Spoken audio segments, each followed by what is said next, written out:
Hello guys! Hello Capricorn! Welcome dito sa aking channel. Kapalaran 888. Para to sa lahat ng Capricorn. Ito ay general reading guys. Pwede kang makaresonate, gamitin mo ang iyong intuition sa panunood Capricorn. So, I hope na makuha mo yung energy. Ito ay weekly tarot reading para sa lahat ng mga nanunood na Capricorn natin. So, thank you guys sa inyong patuloy na pag-suporta sa ating channel. Pasensya na guys kung hindi ako nakapag-upload ng 7 days ata kasi wala akong internet eh. Nasayang lang yung mga in-upload, mga pre-prepare ko na messages, hindi naman na-upload. Okay? Late na kung i-upload ko pa, wala na. Diba? Capricorn, tingnan natin kung anong messages na resonated sa'yo. Wow! Capricorn, isang kapamilya, isang kakilala, or pwedeng isang miyembro ng iyong pamilya, kadugo mo, close sa'yo, ang nag-iisip sa'yo. It's either babae man siya or lalaki. Yung iba naman sa inyo, Capricorn, sa linggong ito, yung focus niyo sa linggong ito is tungkol sa inyong pamilya. Pwedeng ang Capricorn na to, na-promote siya sa trabaho or posibleng nagsisimula siyang mag-ipon ng pera sa ngayon.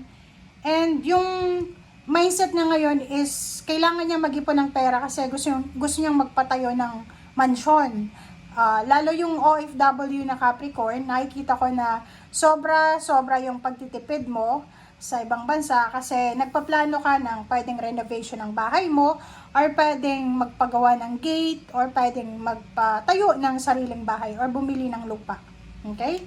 Paki-comment sa comment section if you resonated, Capricorn. Yung iba din sa inyo dito, may mga kapamilya kayo na iniisip kayo gabi-gabi, araw-araw. Or pwedeng may isang tao na nag-iisip sa'yo. Pwedeng ex mo or current relationship mo, lalo doon sa mga wala pang bahay or hindi pa kasal. Pwedeng yung partner mo iniisip ka kung ready ka na ba talaga na mag-asawa or ready na ba kayo para sa new beginnings or sa level up ng relationship. Okay? Capricorn, wow! First card natin is from your Archangel Gabriel. Ang message sa iyo ni Archangel Gabriel is bibigyan ka niya ng posibleng ideas, new ideas kung saan ka pwedeng mag-apply ng trabaho, bibigyan kayo ng ideas kung ano yung negosyo na pwede mong simulan, bibigyan ka niya ng pag-asa. Kung hindi ka nagkakaanak, pwedeng yun, bigyan ka ng blessings, milagro na baby or anything na magbibigay sa iyo ng saya. Okay, next card natin is Peacock, Raise Your Standard. Siguro related lang to sa mga Capricorn na wala silang masyadong pangarap sa buhay. But kung ikaw ito, na Capricorn na sobrang taas ng pangarap mo, gusto mong mag-ipon ng pera para sa pagkakaroon ng mansyon, ng bahay, hindi ka makaka-resonate dito. Dito lang to sa mga, yung masaya na sila, kontento na sila sa kung anong buhay nila sa ngayon. Dito sinasabi sa iyo na kung kontento ka sa buhay mo sa ngayon, no. Kailangan mo bang mangarap, kailangan mo bang itaas pa yung pangarap mo.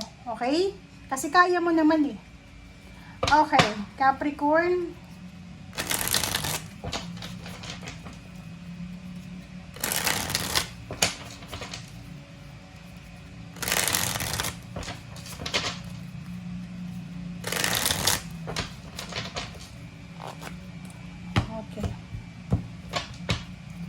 First card natin is Hangman.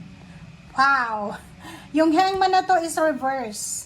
So nakikita ko sa iyo dito, Capricorn, na marami kang plano sa buhay na hindi natuloy-tuloy or hindi matuloy-tuloy. Ang posibleng sa linggong ito na nakapag-desisyon ka, itutuloy ko to. Okay? So pwedeng ito tungkol sa pagpapatayo ng bahay, pagbili ng lupa, pagta-travel, pag-relocate, pag-asawa. Ano ba ito? Pag-negosyo. Marami kang plano, plinano mo to dati, tapos hindi mo siya tinuloy kasi nawalan ka ng gana, nawalan ka ng focus, nawalan ng pera. But nakikita ko sa'yo dito na kung ano man to na hindi mo natuloy dati, ay posibleng itutuloy mo na siya. Okay? So yun. So, makakatanggap ka ng good news, ng balita, doon sa mga na-hang-ups talaga, na delays.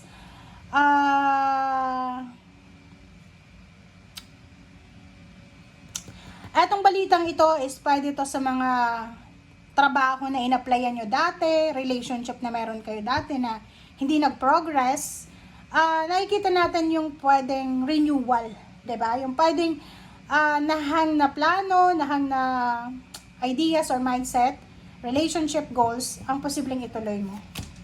Okay?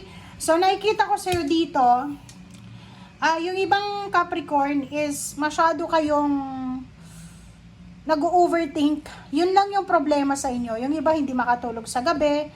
Yung iba, masyado silang advance mag-isip. Yun yung kailangan mong alisin. Doon sa mga Capricorn, hindi naman tayo doktor, pero if may nararamdaman ka na yung hindi ka makatulog, stress na stress ka, may anxiety or depression ka, magpa-check ka ng hormones mo. Baka may hormonal imbalances ka, or pwedeng may problema ka sa mata, or kung ano man, basta magpatingin ka sa doktor. And dito sinasabi na importante sa linggong ito ang pagpapahinga. Kung pakiramdam mo, nakakaramdam ka ng pagod, much better magpahinga ka. Wow! Magic, so it's a yes. So, sinasabi ng bara sa'yo, Capricorn, isang unexpected na gateway opening of financial, tangible things ang darating sa'yo. So, ito yung magic So, ibig sabihin niya, may darating sa'yo na financial news, di ba? May darating sa'yo na pera. Okay? Isang hindi inaasahan na offer, financial new beginnings ang darating sa'yo. Okay? Next card natin is 5 of Cups. And then, sa nakikita ko sa'yo dito, mayroon kang mga relationship issues sa buhay, mga away kaibigan, away pamilya, na posibleng pinagsisisihan mo sa ngayon. Parang nakikita ko na ngayon mo marirealize, lalo sa linggong ito, na marami kang sinayang na oras. Lalo kung ang kaaway mo, kapamilya mo, or kaibigan mo, yung best friend mo, mga simpleng away lang, yung rason kung bakit kayo nag-away, tapos maybe 1 year, 2 years, 3 years na kayong hindi nagkikibuan, lalo na family member. Nakikita ko sir dito na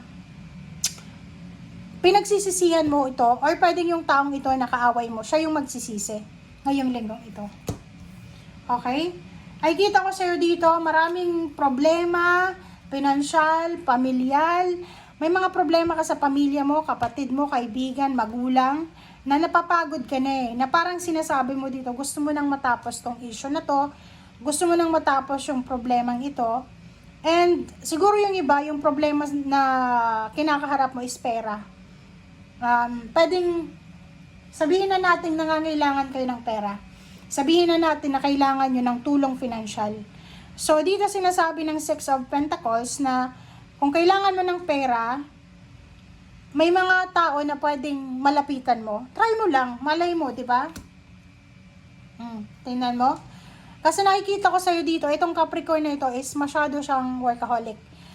Ang Capricorn na ito is breadwinner. So, nakikita ko sa'yo dito, pwedeng ikaw yung inaasahan ng pamilya, ate ka, or bunso ka, pero ikaw yung lahat nilalapitan ng kapamilya mo. And nakikita ko sa'yo dito, nakakaramdam ka ngayon ng pagod. Parang pagod ka na, 'di ba? Or parang nakakaramdam ka Capricorn ng gusto mong magpahinga, 'di ba? Parang ikaw na yung inasahan, ikaw na yung tumaguyod ng pamilya mo. Pasan-pasan mo 'to, 'di ba? Ikaw yung 6 of Pentacles nila If may kailangan silang pera, lalapit sa'yo. May kailangan silang advices emotional, lalapit sa'yo. So, nakikita ko sa'yo dito, pagod na pagod ka na. Mag-ingat ka sa mga chismis. Mag-ingat ka. Kung gusto mong maging masaya, diba? Kung gusto mo ng happy emotion lang, joyful emotion, yung gusto mo ng anti-stress, umiwas ka sa chismis, umiwas ka sa mga taong chismosa. Nakikita ko sa'yo dito, may mga Capricorn dito na posibleng marami kayong napagdaanan ng mga panluloko. Pwedeng niloko kayo sa dati nyong negosyo, dati nyong partner sa pagtatrabaho, or anything. And isa yun sa dahilan kung bakit nahihirapan kang magtiwala ulit. But this week, nakikita ko na isang partnership, isang collaboration ang posibleng magsimula, isang collaboration ang posibleng mag-blossom, and pwede itong magdala sa'yo ng sobra-sobrang happiness, joy, and prosperity. Okay? Thank you guys for watching. Bye!